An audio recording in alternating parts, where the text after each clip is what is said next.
F1 may be starting this weekend, but so is IndyCar. Over in St. Petersburg, America's premier open-wheel category will take to the streets and airport runway to contest the opening round of the season. However, despite the fact that this is the series that people will understandably be pointing a lot of their focus on when it comes to the racing action over in the Floridian city, Indy NXT, the series formerly known as Indy Lights, is going to have what looks to be on paper its most exciting season yet. Several races over the course of a season, with one of the healthiest grids the series has ever had, in terms of car counts and driver quality. So I thought I'd make what I hope is a simple guide to this brand new season, to help you get accustomed to what you should be expecting. So without further ado, let's start with the calendar. I mean, if you've seen Indy Lights / NXT in the past, this calendar will look very familiar. Beginning with St. Petersburg, the typical curtain raiser. But how the idea of putting the race on whilst the F1 race is in progress came to fruition, I have no idea. Especially as this year in the UK, Indy NXT will be shown live, I believe, for the first time on TV via Sky Sports. This is probably the IndyCar feeder series' biggest TV deal outside of America. It would have been a great way to introduce the series to this audience, perhaps via a late Saturday slot. Instead, people have to record the race. But that's only if they're going to know about it, which is far from a guarantee, or if they even have the ability to do so if they can't for whatever reason. I'm sorry, but that's not a great move in my opinion. What's also somewhat frustrating is having to wait nearly 2 months for the racing to recommence in Barber. Afterwards is the first Indy road course race, which is now no longer a double header. However, we do get a double header in the following round at the new Detroit track. Then comes Road America, Mid-Ohio, the first oval in Iowa, Nashville, a second meeting at Indianapolis, not the oval as quite a lot of people would like it, but on the road course, joining IndyCar / NASCAR's weekend at the Indianapolis Motor Speedway. The season finishes with a 3-week triple header, Gateway, Portland, and 2 races at Laguna Seca. Not too bad of a calendar, although in my view there should be more ovals. Either way, on to the drivers, all 19 of them, beginning with the team that will be fielding 9 of these entries. A regular in endurance racing, including being the youngest ever starter at Le Mans, Josh Pearson returns to the IndyCar feeder series ladder since netting 4th place in the 2021 USF 2000 series, whilst Keithan Simpson is into his second Indy NXT season, now under the wing of Chip Ganassi Racing as a development driver. Josh Green makes his debut on the Indy NXT ladder after finishing 6th in last year's Indy Pro 2000 Championship. Christian Rasmussen returns for a second season, coming over from Andretti Autosport after his 6th place finish last year. Christian Bogle is also back for the 3rd season, the 2nd with this team. Rasmus Lind finally gets a shot at a full Indy NXT season after getting 2nd in the Indy Pro 2000 Championship in 2019. Nolan Siegel will also enter his first full season of Indy NXT after a fairly diverse career, competing in prototypes and GT cars.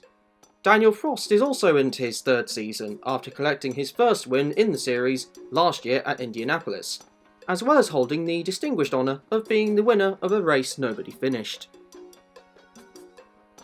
Ernie Francis Jr. is back in Indy NXT after having had the previous season to try and get used to the Dallara IL-15 chassis, and finishing 10th in the championship last year. Jacob Abel is into his 2nd season after achieving 8th place in the championship last year. He's in good form as well after finishing in 3rd place in the Formula Regional Oceania Championship during the quote-unquote off-season. He drives for his own team again, and so will the person who finished in 14th place in last year's Indy Pro 2000 Championship, Colin Kaminsky, albeit he has finished higher than that in previous seasons. The reigning Indy Pro 2000 champion, Louis Foster, will be competing for another attempt at a debut championship charge, this time in Indy NXT with Andretti Autosport. Hunter McElroy stays with the same team as last season, finishing 4th in the championship in 2022. Meanwhile, the most heavily talked about driver entering the series this year Jamie Chadwick comes off the back of winning 3 consecutive W Series titles, with lots of anticipation as to how well she'll do this year. Irishman James Rowe Jr. enters his 2nd season of Indy NXT, the first with Andretti. Juncos have returned to Indy NXT racing after a season out of the series last year. Reese Gold finished 2nd with the team in last year's Indy Pro 2000 Championship and makes a step up for this season. His teammate is an Italian with a famous motorsport surname and has competed in FIA Formula 2 in the past. After a year on the racing sidelines himself, it's Matteo Nannini. Meanwhile, to round off all 19 drivers, we have debutants to Indy NXT racing in Cape Motorsports. In this 2-car effort, we have 2017 British F3 champion Inem Ahmed, who has for the past few seasons spent his time racing in Indy Pro 2000. Plus we have another famous racing family involved in this year's series, Jagger Jones, the son of former NASCAR and IMSA GTP driver PJ Jones, along with being the grandson of the winner of the 1963 Indy 500, Parnelli Jones. Jagger meanwhile competed in last year's USF 2000 season, finishing 4th in that championship. So with all the drivers down, it's time to give some predictions. Before I go on to my top 3 for the championship, I'm going to mention a few other thoughts I have on some drivers. For a start off, I think Inem Ahmed will surprise a lot of people, maybe even get a few wins here and there, despite racing for a new team to the series. Secondly, how will Chadwick get on?